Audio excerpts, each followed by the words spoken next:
Salut à toutes et à tous, soyez bénis au nom de Jésus-Christ de Nazareth. Allons compléter ce que nous disions ici le lundi. La dernière fois, vous avez reçu le message pour ceux qui me suivent. Toujours dans le livre de Zacharie, chapitre 4, mais cette fois-ci le verset 6. Nous parlons de verset 7. Mais le verset 6 dit ceci. Alors, il le reprit et me dit, c'est ici la parole que l'Éternel adresse à Zorobabel. Ce n'est ni par la puissance, ni par la force, mais c'est par mon esprit, dit l'Éternel des armées. Alléluia. Vous voyez, c'est tellement simple, tellement simple.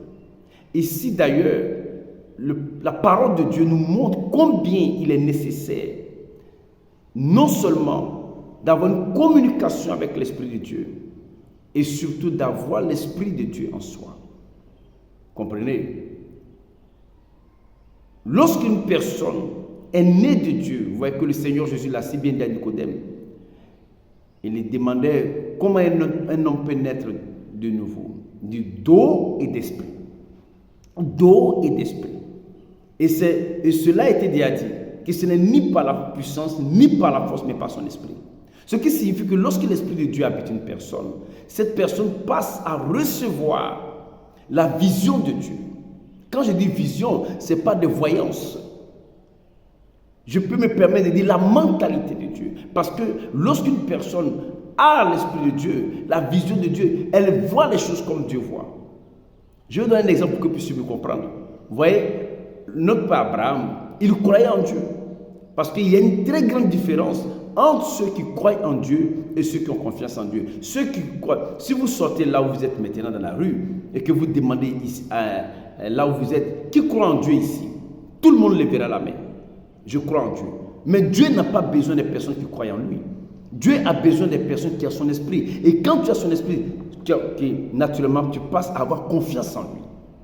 Comprenez maintenant, vous me suivez? Donc vous voyez que Abraham croyait en Dieu. Il s'est lancé, mais à un moment donné de son existence, il commençait à avoir des doutes. Il a dit dans le livre de Genèse chapitre 15, il dit, mais Père, tu m'as promis, tu as dit que je serais père d'une grande nation, mais maintenant je m'en vais sans enfant. Je vais mourir bientôt. Dieu conduit Abraham hors de sa tente, il lui montre les étoiles, c'est-à-dire il lui montre sa vision. Il dit, regarde, compte les étoiles, ainsi sera ta descendance. Et la Bible qu'Abraham eut confiance en Dieu, on n'a pas dit Abraham cru, il a eu confiance. Eu confiance en Dieu. Donc quand il y a manque d'esprit de Dieu dans la vie d'une personne, le diable peut facilement manipuler la personne, peut facilement mettre des pensées négatives, peut facilement mettre la peur, l'incertitude, toutes ces choses dans la personne. Et naturellement, qui n'a pas son esprit ne lui appartient pas. Et court le risque de perdre la chose la plus magnifique, le salut de son âme. Parce que si vous doutez de lui, si vous ne croyez pas en lui, si vous n'avez pas confiance en lui, vous courez le risque de blasphémer. Et qui blasphème ne peut pas être sauvé. Comprenez? Donc il est bon qu'à un moment donné, il faut tout arrêter et chercher Dieu. Je comprends que peut-être vous êtes une personne très occupée, je comprends que peut-être vous êtes une personne qui n'a vraiment pas le temps, etc. Mais à un moment donné, arrête tout. Arrête tout, mets un break. Tire le frein en main. Arrête tout et va chercher Dieu. Et aujourd'hui, mercredi, par exemple, ici à M7, c'est la nuit du salut. Chaque deuxième mercredi de tous les mois et les derniers mercredis de tous les mois, nous réalisons ici à M7 la nuit du salut, un moment extraordinaire et qui est suivi de la distribution du pain et de l'eau. Comprenez? Parce que si vous n'avez pas une relation réelle avec Dieu, vous pouvez tout avoir, mais vous n'avez rien. Vous pouvez être même riche, mais vous êtes pauvre.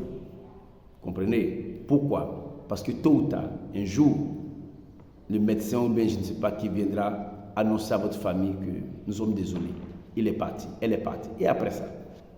Et après ça? Donc, raison pour laquelle, pour résister au mauvais jour, pour être ferme, pour être fidèle, pour être obéissant à ce Dieu-là, il faut avoir son esprit. Il faut qu'il soit votre Père. Celui qui a son esprit est son Fils. Donc, pour terminer, c'est comme quand on discute la paternité, comment dirais-je, pardonnez, lorsqu'on dit est-ce que c'est ton fils, c'est pas ton fils, hein, on fait quoi? Un test d'ADN. On fait la dernière chose à faire, c'est un test d'ADN pour clore toute discussion. Lorsque le test d'ADN est fait, on sait que c'est son père qui est là ou c'est pas son père. De même, comment est-ce que on sait que cette personne est de Dieu ou non? Par l'Esprit de Dieu qui est en lui. Mais comment est-ce qu'on découvre que cette personne a l'Esprit de Dieu? Par les fruits. Par les fruits. Si vous prenez la Bible, dans le livre de Galates chapitre 5 verset 22, vous verrez les fruits. Que Dieu vous bénisse, soit à méditer sur ce que je viens de dire. Et si vous avez des questions à poser, si vous avez des doutes, vous pouvez écrire. Nous allons vous répondre. Okay? Ou appelez au 00225 01 40 44 14 23. C'est aussi un WhatsApp. Comprenez, nous allons prendre rendez-vous et on va vous bénir. Pasteur, j'ai besoin de Dieu. J'ai besoin d'avoir une alliance avec Dieu. C'est vrai, aujourd'hui les gens sont préoccupés avec l'argent, avec ceci. Mais au fond de moi, je sens un vide.